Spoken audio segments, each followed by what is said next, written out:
오늘 사도행전 강의 11번째 제목은 당신은 일터 사도입니다. 시작. 당신은 일터 사도입니다. 자, 우리 지난 시간에 사도행전 5장 전반부에 아나니아와 삽비라 사건 기억하시죠?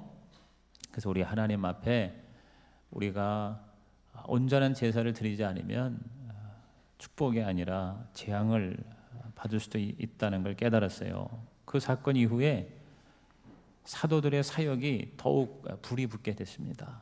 성령님이 이 사도들과 함께 하신다는 것을 모든 사람이 알게 되었어요. 무엇보다 사도들이 더 그것을 실감하게 되었습니다. 사도들의 그 사역을 가만히 보면 예수님이 하신 일과 거의 흡사한 것을 보게 돼요. 그러므로 예수께서 예를 들어서 전도하시고 가르치시고 병을 고치시고 이런 것들이 그대로 우리 사도들에게 재현이 됩니다. 근데 그것이 왜 가능하냐? 바로 성령님이 그렇게 사도들을 쓰셨기 때문이에요.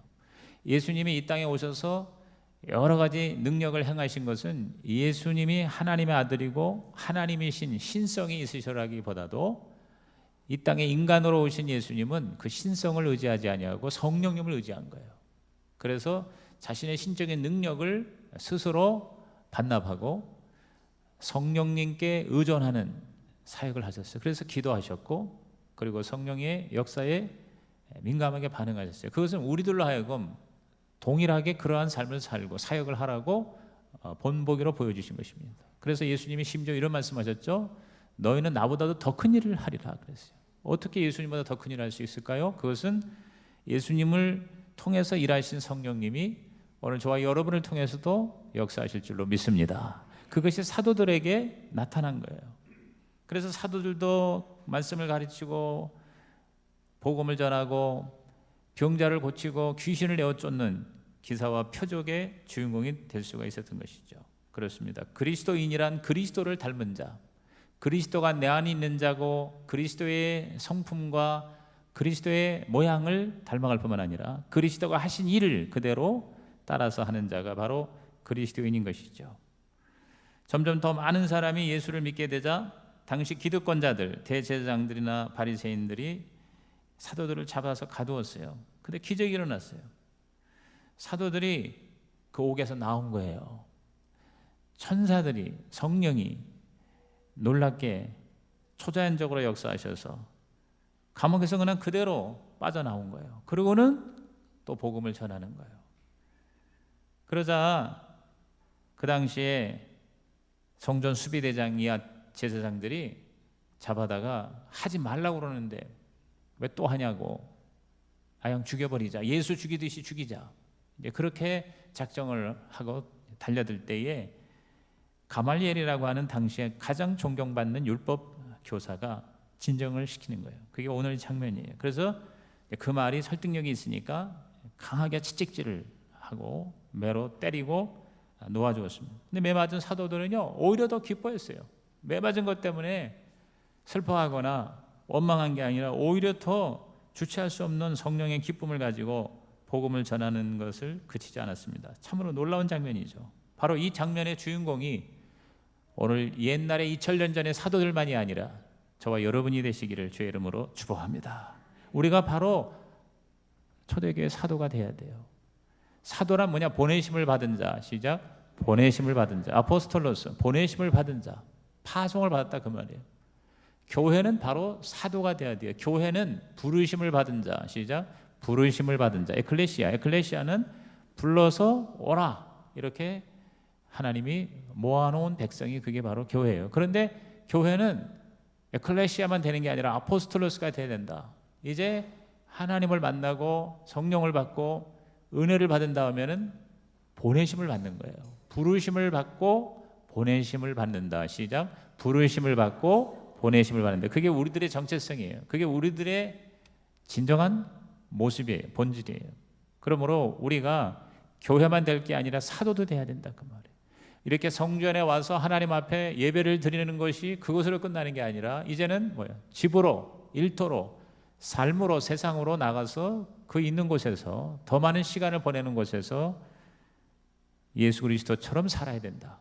복음을 전하고 사람을 도와주고 치유하고 구원하고 회복하는 그러한 하나님의 사도, 우리 교회에서 이것을 일터 사도다. 일터라는 건 꼭 직장만 말하는 게 아니라 가정도 일터요, 학교도 일터요, 모든 영역. 그래서 이른바 그 7 영역을 자주 얘기를 합니다만, 아무튼 우리들이 사는 삶의 모든 현장이 그게 바로 일터예요. 그래서 그 일터에 보내심을 받은 자가 일터 사도다. 그래서 저와 여러분의 진짜 나의 참 모습이 뭐냐 한번 따라합시다. 나는 일터 사도다. 일터 사도예요. 일터 사도. 단지 교인이, 단지 신자 그리스도인 그런 차원이 아니라 이런 일터 사도. 우리 옆에 계신 분에게 당신은 일터 사도입니다. 그러면 그러한 그 사도, 일터 사도, 오늘날로 말하면 일터 사도라고 우리 교회에서 얘기하는 이 사도의 삶이 어떤 모습일까? 이 초대교회 사도들을 그대로 우리도 신용을 하면 돼요. 그냥 그대로 따라하면 돼요. 첫째가 생명의 말씀을 전하는 자. 시작. 생명의 말씀을 전하는 자였어요. 자, 영적 전쟁이 본격적으로 시작됐습니다. 아나니아와 삽비라의 성령의 기적이 절정에 달한 만큼 그만큼의 강도로 사탄 원수 그 공격이 강력해졌어요. 그래서 옥에 또 갇히는 거예요. 그냥 적당히 제재받는 정도가 아니라 감옥에 끌려갔어요. 자, 17절 이하 18절 보실까요? 대제장과 그와 함께 있는 사람, 즉 사두개인의 당파가 다 마음에 시기가 가득하여 일어나서 사도들을 잡아다가 옥에 가두었다 그랬어요. 마음에 시기가 가득했다. 잘못된 감정이 하나님을 향하여 눈을 멀게 하는 것입니다. 여러분, 하나님의 사람들이었습니다. 여기 지금 대제사장이라고 한다면 이건 뭐 말할 필요가 없어요. 구약에서 최고로 하나님을 잘 섬기는 사람, 하나님의 대표자예요. 하나님과 가장 가까이 있고 하나님과 비슷한 사람이 대제사장일 거 아니에요. 제사장도 아니고 대제사장이에요. 그런데 시기가 가득했다 그랬어요. 그러니까 뭐예요? 눈이 머는 거예요. 영적으로 어두워지는 거예요. 그러니까 사도들의 일이 그게 고맙고 감사한 일이 돼야 되는데 괘씸한 일이 되고 만 거예요. 마치 그 당시에 종교적인 지도자들의 기득권을 위협하는 세력으로 경쟁의 상대로 본 거예요. 동역의 상대로 봐야 되는데 경쟁의 상대로 보니까 시기, 질투가 생기는 거죠. 시기라는 게 뭐예요? 여기 젤로라고 하는 이 시기의 의미는 좋은 의미로도 있어요. 뭐 질투는 나의 힘이라고 그래가지고 뭐 그런 얘기 있잖아요. 그래서 남이 잘하는 거 보고 못 견뎌가지고 나도 열심히 한다. 근데 그런 어떤 좋은 열심도 이 단어에 포함되어 있어요. 그런데 현재 이 상황은 어떠냐면 그런 좋은 의미가 아니라 나쁜 의미로 자기는 안 하면서 혹은 못 하면서 남이 잘하는 거를 그거를 못마땅하게 여기고 그거를 괜히 기분 나쁘게 생각하고 심지어는 미워하고 방해하는 그런 마음의 태도를 우리는 젤루, 즉 시기라 그렇게 얘기하는 겁니다. 오늘 이 시기가 우리를 망하게 합니다. 오늘 새벽에도 요새 새벽기도의 본문이 사무엘상입니다. 오늘 24장인데 사울이 다윗을 시기한 거예요. 그래서 사울왕은 천천히요 다윗왕은 만만이라 이 말이 아주 그냥 뚜껑이 열려가지고 사실은 자기 그 치료하러 수발하기 위해서 불러 자기 옆에 두게 하고 열심히 충성했잖아요. 골리앗을 때려 죽여서 블레셋에서 나라를 구원했잖아요. 하는 일마다 시키는 일마다 너무 잘하는 거잖아요. 그러니까 그거를 잘 써먹으면 아들 같은 다윗을 요나단과 함께 잘 쓰면은 나라도 발전하고 자기도 존경받을 텐데 그 시기가 거기 들어간 거예요. 시기가. 그래서 다윗을 미워하고 다윗을 죽이려고 오늘 새벽기도에 보니까 3,000명을 풀어서 다윗을 색출을 하기 위해서 쫓아가는 거예요. 그런데 놀라운 반전은 뭡니까? 사울왕이 하다가 뒤가 말이 왔어. 그래서 들판에 화장실이 없으니까 또 왕의 체면에 아무데나 또 할 수 없잖아. 그래서 이렇게 보니까 굴이 하나 있어. 굴. 이 동굴 속에 이제 들어가서 너희들은 따라오지 말아라. 나 혼자 갔다 온다. 그러고 이제 들어간 거예요. 근데 그 동굴 속 깊은 곳에 다윗과 다윗의 부하들이 거기 숨어 있었어. 그러니까 이거 뭐 사울 왕이 혼자서 여기 응가하러 왔는데 뭐 옷도 벗고 앉았고 그러니까 이거 뭐 그냥 절호의 찬스야. 그래서 죽일 수 있는 그런 상황에서 여러분 놀랍게도 다윗은 여호와께서 기름 부음 받은 자를 나는 손을 댈 수 없다. 그래서 옷자락만 베어가지고 얼마나 그냥 세밀하게 했고 껌껌했는지 자기 옷자락 베가는 것도 몰라. 그때 뭐가 있겠어? 뭐 불이 있어? 뭐가 새까만 곳에 가가지고 뒤를 보고 나왔는데 갑자기 이제 더 뒤에서 따라 나오면서 그 옷자락을 보여주면서 다윗이 사울 왕에게 이야기하는 거예요. 더 이상 자세하게 얘기 안 합니다. 요거는 철야 때에 제가 얘기를 하도록 하겠습니다. 굉장히 재미있는 그런 얘기가 이제 사무엘상 24장이야. 그런데 거기서 내가 얘기하는 포인트가 뭐냐면 사울 왕이 시기를 해가지고 망가졌어. 자기도 자기 아들 요나단도 그리고 이스라엘도 왕창 망가진 거예요. 그러므로 시기하는 자가 되지 말고 오히려 격려하고 또 부러워하면서 도전을 받는 자가 되기를 주의 이름으로 축원합니다. 그 김인종 목사님이라고 이제 우리 교회도 몇 분 오셨잖아요. 제가 이제 형님으로 모시는 분인데 한미준에서. 근데 이제 김인종 목사님이 안산에서 개척을 하는데 처음에 교회가 이제 작잖아. 그런데 큰 교회가 있는데 자기 교회 성도들이 또 속을 세게다가 글로 갖는 거야. 들이받는 몇몇 집사가 나가더니 글쎄 그 교회에 가가지고 거기서 신나게 신앙생활을 하는데 그 교회가 자꾸 커지는 거래. 그래가지고 그냥 이 김인종 목사님이 그냥 속이 상해가지고 밤에 잠도 못 자고 밥 먹은 것도 소화가 안 되고 그러니까 자기 몸만 망가지는 거예요. 근데 어느 날 갑자기 깨달은 게 있대요. 그걸 이제 시기의 눈으로 본 게 아니라 감사의 눈으로 봤다는 거예요. 내가 못하는 일을 저 교회가 하는구나.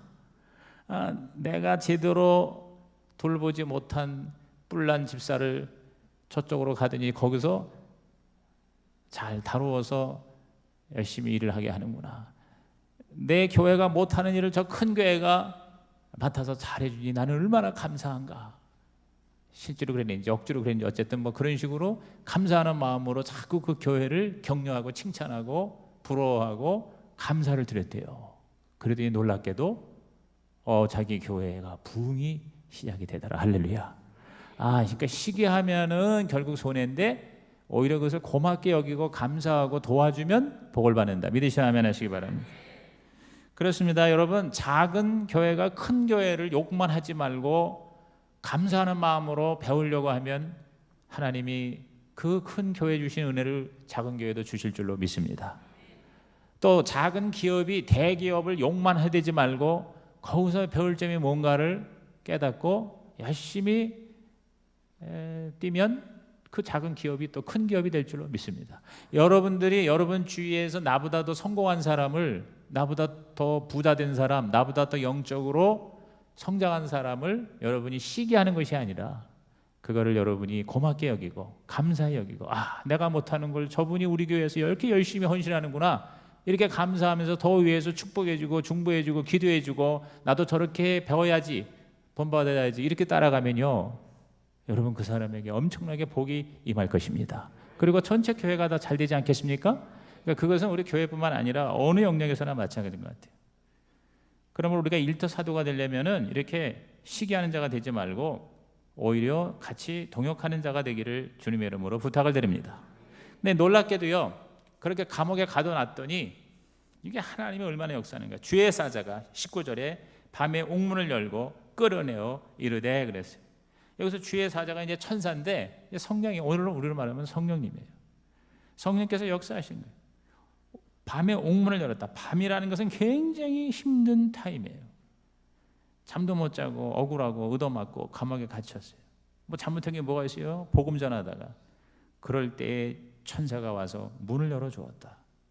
오늘 여러분에게도 밤 같은 고난의 시련의 기간이 있을지라도 주님을 사랑하고 주님께 파송받은 사도로서의 삶을 살면 성령이 여러분의 모든 종류의 옥문을 열어 자유케 하실 줄로 믿습니다. 그래서 이렇게 저와 여러분도 적용이 됐으면 좋겠어요. 따라합시다. 성령님이 나를 모든 감옥에서 자유케 하십니다. 아멘입니까? 우리에게도 감옥이 있는 거예요. 사탄이 우리한테 감옥을 뒤집어 씌운 거예요. 그런 것에서 우리는 자유케 된다 이 말이에요. 성령님 우리를 자유케 하는 거예요. 초자연적으로 자유케 하는 거예요. 인간적인 힘으로 안 되는데 성령께서 주의 천사가 나를 도와주신다. 그러면서 진짜 뭘 해야 되는가 사도의 본분을 다시 상기시켜 주시는 거예요. 그게 20절이죠. 가서 성전에 서서 이 생명의 말씀을 다 백성에게 말하라 그랬어요. 따라합시다. 생명의 말씀을.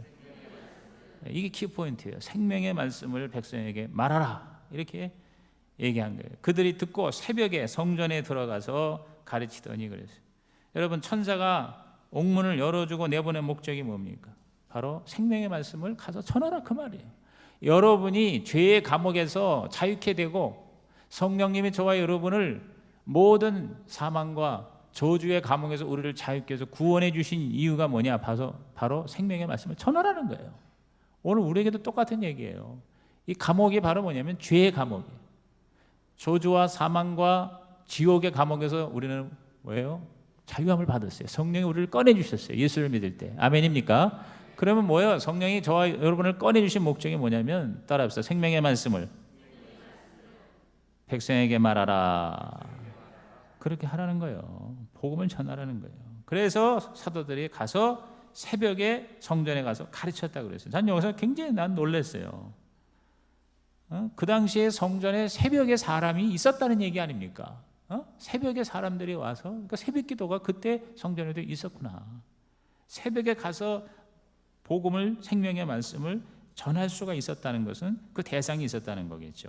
그러니까 그 감옥에 갇히기 전에 굉장히 그런 역사가 일어나고 아나니아 삽별 사건도 일어나고 막 놀라운 일들이 일어나니까 이게 그냥 굉장한 그 영적인 센세이션이 일어나서 이 예루살렘 사람들이 막 그 사도들을 찾았을 것 같아요. 그래서 혹시 있나 하고 성전에 새벽부터 와서 기다리는데 이 잡혀갔던 사도들이 몰려와가지고 거기서 막 말씀을 전하고 가르치는 거죠. 그렇습니다. 새벽부터 생명의 말씀을 전하는 모습 얼마나 멋있어요. 또 새벽부터 그 사도들을 잡으러 다니는 제사장들이나 그 당시에 기득권자들의 모습 굉장히 대조가 됩니다. 거기 뭐라고 그랬어요? 21절 하반절에 대제사장과 그와 함께는 사람들이 와서 공회와 이스라엘 족속의 원로들을 다 모으고 사람을 옥에 보내어 사도들을 잡아오라 하니 그랬어요.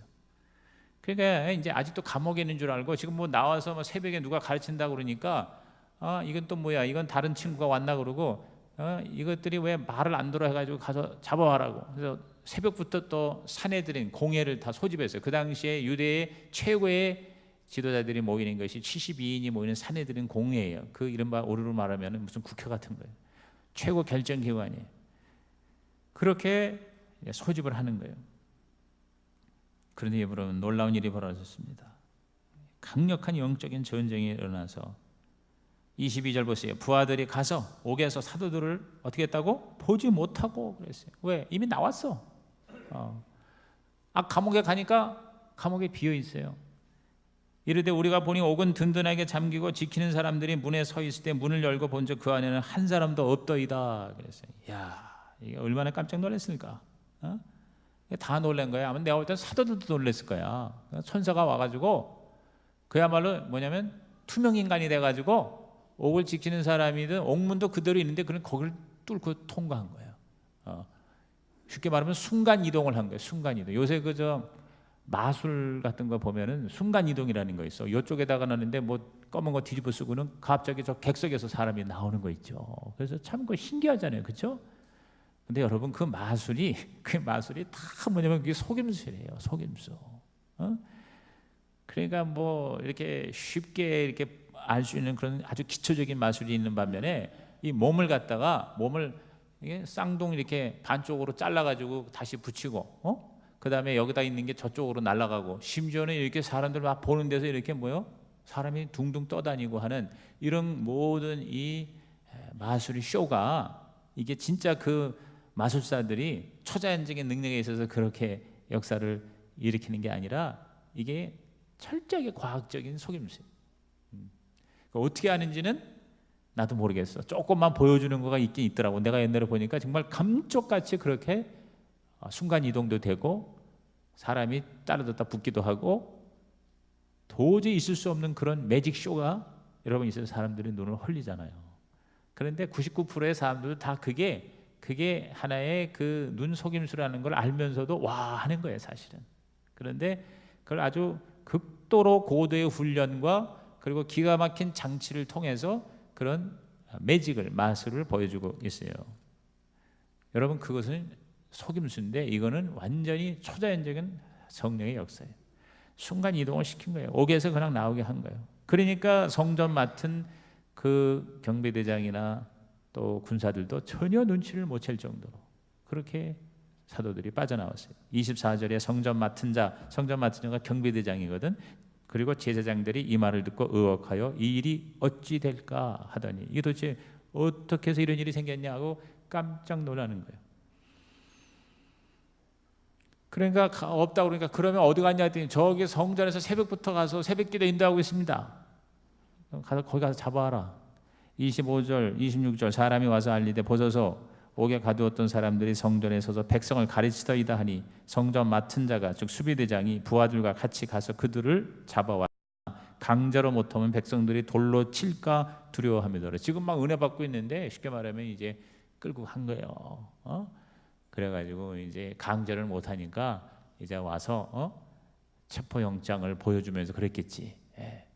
같이 가실까요? 이제 이렇게 좋게 얘기를 하는 거예요. 협박을 하고 그러니까 할 수 없이 이제 무력에 의해서 이제 끌려가는 겁니다. 자, 이게 바로 사도들의 그 당시의 모습이었어요. 그러니까 고난과 시련과 핍박이 있어도 생명의 말씀을 전하는 일에는 목숨을 걸었구나. 오늘 저와 여러분이 나에게 생명 주신 그 하나님의 복음에 대하여 여러분이 어떠한 희생을 치르고라도 다른 사람에게 전하겠다는 마음이 생기면 여러분은 바로 뭐예요? 오늘의 일터 사도가 되는 거예요. 여러분의 마음에 하나님께서 그러한 미션을 주시기를 주의 이름으로 축원합니다.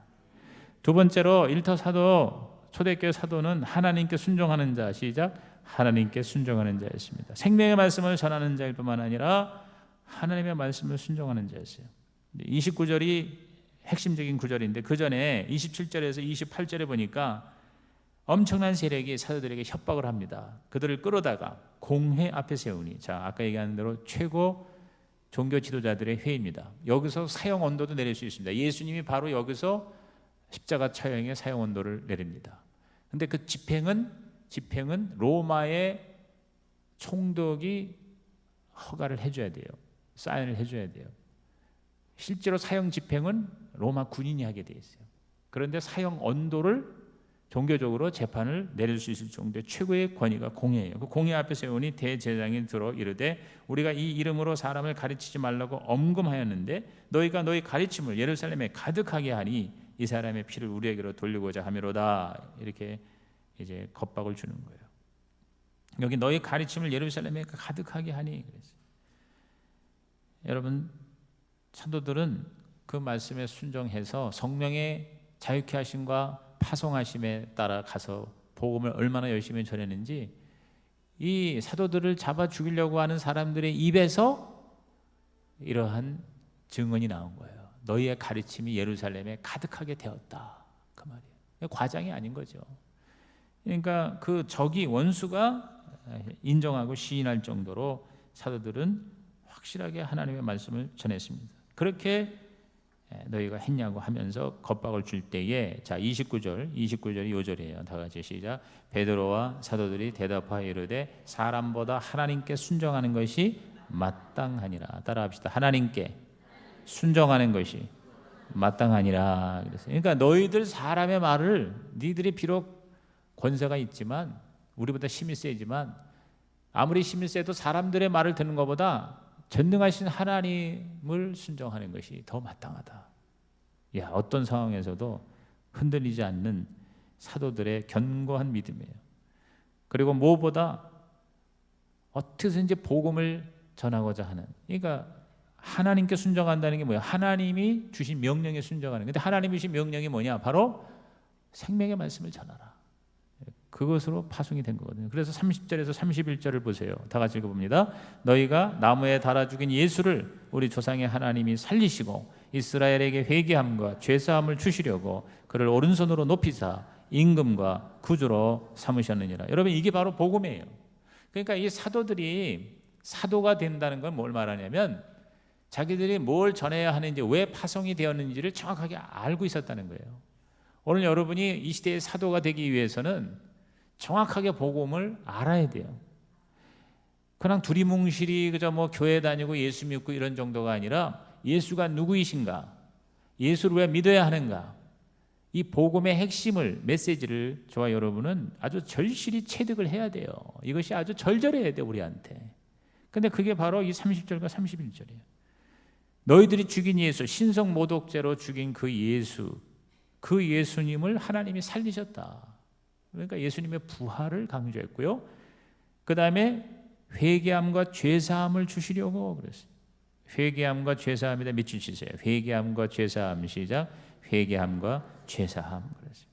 이게 복음이에요. 복음에서 제일 중요한 건 자기 죄를 하나님 앞에 회개하고 그 죄를 사함받는 것. 이것이 바로 구원의 베이식이에요. 구원의 가장 기본적인 기초예요.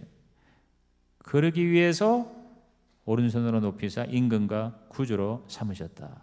예수가 바로 만왕의 왕이요 구세주이시다. 이렇게 정확하게 얘기를 한 거예요. 그러니까 뭐 딴 얘기를 한 게 아니야. 뭐 우리가 뭐 어쩌고 저쩌고 그런 얘기 한 게 아니에요.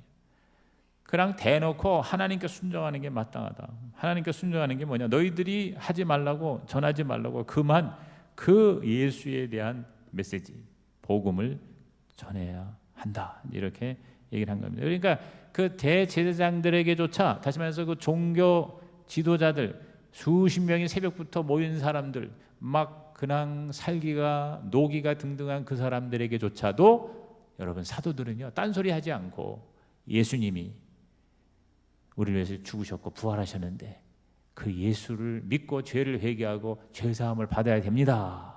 이렇게 여러분 그 당시에 종교 지도자들에게조차도 확실하게 복음을 전했어요. 그렇습니다. 복음이란 뭐냐? 바로 회개함과 죄사함이에요.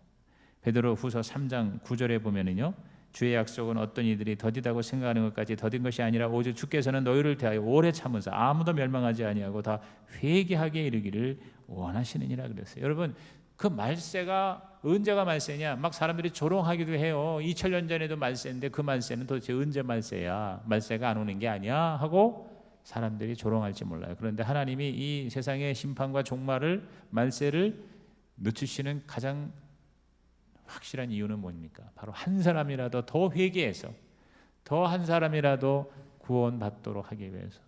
그래서 사실을 늦추시는 것이다. 왜? 일단 심판이 시작되고 지옥과 천국으로 갈라지면은요 더 이상 기회가 없는 거예요. 참 이 지옥을, 제가 요새 천국 책을 읽고 있고 그다음에 지옥에 관한 것도 이제 보고 있는데, 정말 지옥에서 평생이 아니고 영원히 고통을 당하고 괴로움을 당하고, 그것이 그냥 하나의 그 사이버 공간이 아니고 하나의 그 관념적인 세계가 아니라 실질적으로, 여러분 천국과 지옥은 혼이 가는 데가 아니에요. 영혼이 가는 게 아니에요. 영혼은 감각을 느낄 수가 없습니다. 바로 육체가 가는 거예요. 육체가, 부활의 육체가 가는 거예요. 천국은 의의 부활로, 지옥은 그 악인의 부활이라고 분명히 성경에 나와 있어요. 그래서 육체가 있어요. 천국에 가도 저와 여러분 분명히 천국에서 우리가 먹고 마신다고 그랬어요.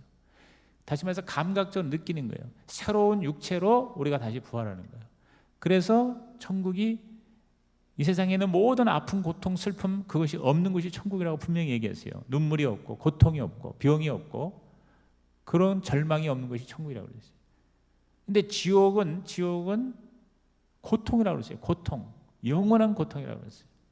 그래서 마치 그 벌레가, 구데기가 그 불에 막 튀듯이 그렇게 무시무시한 고통이 있는 것이 지옥이다. 그렇게 얘기를 했어요. 저는 어렸을 때 그 우리 어머니가 시장에서 그 생새우 이런 거 있어요. 생새우나 이게 그 생물이 있죠. 조그만 그 게가 있어요. 게, 저 밤톨만한 게가 있어요. 그게 밤게야. 무슨 게야? 그 이제 그걸 사다가 그걸 볶아, 이렇게 볶아. 볶거나 아니면은 특히 새우, 이 프라이팬에다가 새우를 갖다가 쫙 넣고서 그거를 이제 볶아야 되는데, 이 새우들이 그 불에서, 연탄불에서 뜨거워서 막 파닥파닥파닥 이렇게 튀잖아요. 이렇게. 근데 그거를 하면서 우리 어머니가 나한테 그런 얘기를 했나? 왜 갑자기 지옥이 그거하고 연상이 되는가 몰라. 그러니까 지옥에서 그 불과 유황에 뜨거워서 고통당하는 그런 모습이 그 마치 생물이 그 불 위에서 몸부림치는 모습하고 연상이 되는 거예요. 이렇게 연상이. 근데 그것이 하나의 스토리가 아니라 실제라는 거예요. 리얼리티라는 거예요. 그러니까 나는 두 가지 생각을 해야 되는 거예요. 첫째는 절대로 거기는 어떤 뉴스도 가지를 말아야 된다는 것과 함께 또 한 가지는 야, 정말 하나님이 사랑의 하나님인데 이 땅에 태어나서 예수를 안 믿는다는 것 때문에 영원히 지옥에서 고통을 당하는 그것이 가능할까? 그렇게 고통당하는 걸 하나님이 보시면 그게 하나님 마음이 편하실까? 이런 엉뚱한 생각을 할 때가 있어요. 근데 여러분 이 생각이요 신학적으로 발전이 되어서 그래서 하나님이라면 절대로 지옥을 만들지 않으실 것이다 이렇게 주장하는 사람들이 있어요. 이 자유주의 신학에. 그러니까 그런 쪽으로 연민이 있고 굉장히 그 뭐라 그럴까 안타까움이 있는데 우리가 하나님에 대해서 정확하게 공부를 안 했기 때문에 그래요. 하나님은요 굉장히 착하시고 선하시고 좋으신 하나님이죠 한면으로는. 그러나 하나님은 뭐요? 의의 하나님이에요. 하나님은 정의의 하나님이에요. 그리고 무엇보다 하나님은 심판의 하나님이에요. 그러니까 창조 구원 심판 시작. 창조 구원 심판 이게 하나님을 이해하는 데 있어서 하나님이 하신 일 중에 가장 중요한 일이 세 가지가 있어요. 창조를 하셨고 우리 우주와 만물과 인간을 창조했단 말이에요. 그 다음에 두 번째가 뭐냐? 하나님은 구원을 하셨어요. 그리고 세 번째가 심판을 하세요.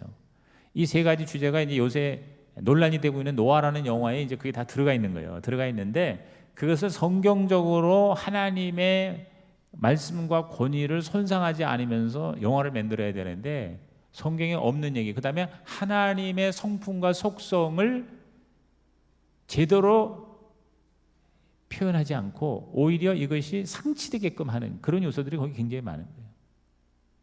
거기서 여러 가지 몇 가지에서 가장 결정적인 게 이 타락한 천사가 사탄이잖아요. 그러니까 타락한 천사가 노아를 도와서 방주를 만드는 걸로 그렇게 그려지고 그 노아를 도와줬다는 것 때문에 타락한 천사가 구원을 받아가지고 다시 하늘로 올라간다고. 이거는 전혀 비성경적인 거예요.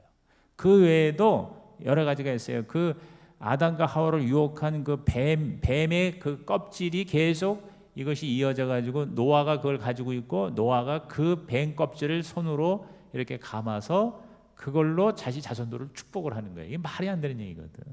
그런데 거기에 이제 전혀 성경적이지 않은 것들 이런 흥미와 재미와 그리고 휴머니즘 거기다 이제 집어넣은 거예요. 그래서 보지 말라는 거예요. 이게 뉴에이지적이고 반기독교적인 요소가 굉장히 강한 겁니다. 그래서 보지 말라고 한 거예요. 근데 저는 봤어요. 왜냐하면 여러분에게 보지 말라고 얘기하기 위해서 봐야 될 거 아니에요. 굉장히 기대를 가지고 내가 보고 추천을 해야지 그러다가 어이고 이거 보라 그러면 큰일 나겠다는 생각이 들어요. 근데 역시 아니나 다를까 쫙 이제 그 평들이 올라오면서 뭐가 문제라는 것들이 지금 계속 쌓이고 있잖아요. 그러니까 여러분 안 보는 게 좋습니다. 근데 또 이렇게 얘기하니까 또 반드시 또 가서 봐야 되겠다는 사람이 또 있는데 보지 마시고 내가 진짜 흔들리지 않고 그리고 내가 이거를 보는 목적이 내가 보고 우리 목사님처럼 다른 사람에게 보지 말라고 얘기를 해야 되겠다라는 사명감 있는 사람만 가서 보시면 뭐 괜찮을까 뭐 어떨까 모르는데 그럴 필요가 없다는 거예요. 네. 얘기가 좀 딴 데로 갔습니다만은 제일 중요한 게 뭐냐 바로 하나님이 심판하시고 하나님은 의로우신 거룩하신 하나님이기 때문에 절대로 죄를 용납 못하는 거예요. 그러니까 죄 분명한 사실이거든. 그 죄를 그것을 해결해야 돼. 근데 놀랍게도 하나님이 그 죄를 해결하는 길을 주셨는데 그게 바로 예수 그리스도. 그분을 믿고 죄를 회개하면 저와 여러분은 구원을 받게 될 줄로 믿습니다. 그래서 한 사람이라도 더 구원시키기 위해서 말세를 늦추는 거라 난 그렇게 보는 거예요. 그건 하나님이 좋으신 하나님, 사랑의 하나님이라는 것을 보게 되는 거죠. 이러한 것에 대해서 32절에 우리는 이 일의 증인이요 하나님이 자기에게 순종하는 사람들이 주신 성령도 그러하니라. 거기 자기에게 순종하는 사람들, 시작. 자기에게 순종하는 사람들. 자, 두 번째 포인트가 뭐냐? 바로 순종이에요. 순종. 첫 번째 포인트가 생명의 말씀이고 두 번째 포인트는 순종. 그러니까 사도는 뭐냐? 순종이야. 순종. 하나님의 말씀에 순종하면 성령이 임하고 성령으로 파송받아 목숨까지 걸고 복음을 전할 수 있게 하신, 그게 바로 사도의 사도. 오늘 여러분이 바로 순종하는 사도가 되기를 주님의 이름으로 축원합니다. 마지막 세 번째로 우리 사도는, 일터 사도는 예수가 그리스도라고 고백하는 자. 시작. 예수는 그리스도라 고백하는 자입니다. 여기 기가 막히게 하나님께서 이 사도들을 지켜주셨는데 바로 가말리엘의 등장인 것입니다. 33절과 34절 보세요. 그들이 듣고 크게 노하여 사도들을 없이하고자 할세. 그랬어요. 없이하고자. 그러니까 너희들이 왜 하지 말라고 했느냐 그랬더니 사람에게 순종하는 것보다 하나님께 순종해야 됩니다. 그러면서 당신들부터가 죄를 회개하시오, 예수를 믿고 구원을 받으시오, 이렇게 얘기를 하니까 그 말에, 옳은 말에, 진리에 이 타락한 사람들은요 그거를 수용하고 받아들인 게 아니라 오히려 뭐요? 대적을 해요. 거기에 대해서 저항을 해요. 더 격분을 해요. 그래가지고 이 사도들을 죽이자 이렇게 크게 분노했어요. 여러분, 노하면은요, 분노를 하면요 제정신이 안 되는 거예요.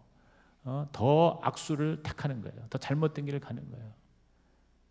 여러분, 어제 그제 이 2, 3일 동안에 이 분노 때문에 살인 사건이 여러 가지가 일어났어요. 그렇죠? 부부싸움 하다가, 이혼을 같이 의논하다가 장모님을 죽이고 아내를 중태에 빠뜨렸다 그랬어요.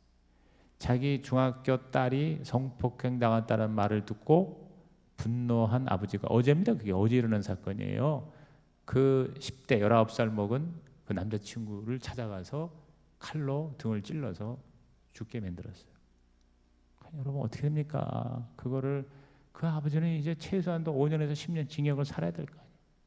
그러면 그 가정이 다 뭐야, 풍비박산이 나는 거 아닙니까? 여러분, 분노하면은요 아무것도 아닌 일이 어마어마한 괴물이 되는 거예요. 괴물이 되는 거예요. 그러니까 우리가 이 분노를 다스리는 이 성령의 충만함이 저와 여러분을 지켜주시기를 주의 이름으로 축복합니다. 근데 이 제사장들과 이 종교 지도자들이요, 지금 이 배후의 사탄의 공격을 받아서 그런지 분노하니까 사도들을 죽이자, 없이 하자. 한두 명도 아니야. 지금 얼마나 많은 사도가, 뭐 정식 사도만 지금 12명이고 그 휘하에 있는 많은, 지금 예루살렘이 대소동이 일어나가지고 지금 예수를 믿은 사람이 수만 명이 돼가지고 그들을 다 지금 케어하는 사람이 지금 한두 명이 아니에요. 그러면 이 살인을 한다, 죽인다 그러면 이게 몇 명을 죽여야 돼? 이런 상황이 딱 벌어지니까 34절, 바리새인 가말리엘이라는 자가 율법 교사였는데 모든 백성에게 존경을 받는 자라 공회 중에 일어나 명하여 사도들을 잠깐 밖에 나가게 하고, 그러면서 말을 하기 시작합니다. 지금 이렇게 가만히 보니까 여기서 지금 앞장서서 사도들을 죽이자고 하는 그룹이 대제사장과 사두개파라고 그랬어요. 여러분, 사두개파는 바리새파와 서로 대립되는 당시의 종교적 정당이었어요. 그래서 사두개파는 부활이 없다고 믿는 자유주의적 신학을 가졌다고 봅니다. 그다음에 바리새파는 굉장히 보수적인, 그래서 부활을 믿는 그룹이에요. 근데 이렇게 양파가 갈라졌는데 이것을 이 가말리엘이라는 사람이 바리새파의 수장이거든요. 그러니까 가말리엘이 이것을 하나의 정치적인 기회로 삼았던 것 같아요. 머리가 좋으니까. 그래서 잠깐 나가 있게 하자 그래가지고, 워낙 이 가말리엘이 말을 잘했고 사례를 들어서 논리적으로 얘기를 합니다. 이 가말리엘은 그 당시에 최고의 지성인이에요. 그래서 이 가말리엘 밑에서 누가 수학을 했냐? 바로 바울이 수학을 한 거예요. 바울이 사울 되기 전에 사울이 굉장한 엘리트였거든. 엘리트였는데 그 당시 최고, 오늘날로 말하면 하버드 대학원의 뭐 총장이라고 하면 돼요. 그런 사람 밑에 가서, 그러니까 율법의 대가야. 그 율법의 대가 밑에서 사울이 몇 년을 공부한 거예요. 그래서 오늘날로 말하면 박사학위를 받은 거지. 얼마나 여러분, 사울이 율법적으로 대단한 사람이에요. 그런데 그가 어느 누구도 못 말리는 그를 다메섹상에서 성령이 그대로 치셔가지고 길바닥에서 하나님을 만나게 된 거잖아요. 그래서 사울이 변하여 바울이 됐잖아요. 근데 이 사울의 스승인 바울의 교사인 이 가말리엘이 이렇게 얘기합니다. 35절부터 말하되 이스라엘 사람들아, 너희가 이 사람들에게 대하여 어떻게 하려는지 조심하라. 이전에 드다가 일어나 스스로 선전하며 사람이 약 400명이나 따르더니 그가 죽임을 당하며 따르는 모든 사람들이 흩어져 없어졌다. 그 호적할 때 갈릴리 유다가 일어나 백성을 꿰어 따르게 하다가 그도 망한 적 따르던 모든 사람이 흩어졌다. 이 드다나 유다, 드다는 그 당시에 반란자였고 유다는 세금 문제로 혁명을 주도하던 자였어요. 근데 이들이 다 뭐냐, 나중에 사람을 좀 몇 명 모았는데 결국은 다 끝장이 나고 말았죠. 이런 역사적인 신뢰를 들면서 이 가말리엘 한 얘기가, 이제 내가 너에게 말하노니 이 사람들을 상관하지 말고 버려두라. 이 사상과 이 소행이 사람으로부터 났으면 무너질 것이요 만일 하나님께로부터 났으면 너희가 그들을 무너뜨릴 수 없겠고 도리어 하나님을 대적하는 자가 될까 하노라 그랬어요. 그러니까 사도들이 얘기할 때는 귀에 안 들어오는데 그 당시에 최고의 율법의 스승인 가말리엘이 딱 이렇게 나와서 얘기를 하니까 귀를 기울여 들을 거 아니에요. 듣고 보니까 이게 뭐예요? 굉장히 논리적이고 합리적이고 그리고 자기들의 신학으로도 말해도 성경적인 거예요. 그러니까 할 말이 없는 거라. 하나님이 이 가말리엘을 쓰신 거죠. 사도들을 살리기 위해서. 여러분, 하나님의 도우시는 손길은 반드시 있습니다. 이 가말리엘의 논리적인 변화에 모든 대적자들이 죽이는 대신 듣고 보니까 맞아 그래. 그러니까 이제 체면 치레로 채찍질을 해서 내보냅니다. 40절에 그들이 옳게 하여 사도들을 불러들여 채찍질하며 예수 이름으로 말하는 것을 금하고 놓으니 또다시 절대 하지 말아라. 여러분, 여기서 이 사도들이 채찍질을 당한 것은 예수님이 십자가 그 고난을 당하고 채찍질을 받으신 것을 연상케 하지 않습니까? 사도들은 바로 뭐냐, 예수님과 같은 사람이 사도예요. 저와 여러분이 사도가 된다는 것은 바로 예수님처럼 되는 것입니다. 예수님 그 모든 모습을 그대로 따라가고 배우고 그대로 우리들이 따라서 하는 자가 되기를 주님의 이름으로 부탁을 드립니다. 그래서 채찍질을 당했는데 오히려 사도들이 기뻐했습니다. 41절에 사도들은 그 이름을 위하여 능력받는 일에 합당한 자로 여기심을 기뻐하면서 공의 앞을 떠났다. 능력받는 일에 합당한 자로. 그러니까 이게 둘 중에 하나야. 미쳤든지 아니면 진짜 성령으로 이 사도들이 완전히 하나님의 사람이 되었든지. 당연히 후자겠죠. 후자예요. 결국은 그들이 기쁨으로 우리 하나님께 영광을 돌렸어요. 그러면서 나가서 하지 말라고 했지만 그게 여러분 하지 않겠나요? 계속 떠드는 거예요. 뭐라고 떠드냐? 42절 사도행전 5장 42절이요 골든볼스입니다. 시작. 그들이 날마다 성전에 있든지 집에 있든지 예수는 그리스도라고 가르치기와 전도하기를 그치지 아니하니라. 예수는 그리스도. 시작. 예수는 그리스도. 이렇게 고백했어요.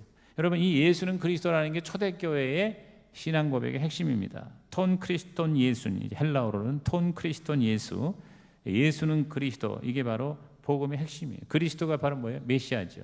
기름 부음 받은 자죠. 왕과 제사장과 선지자죠. 예수님이야말로 왕이요 제사장이요 선지자.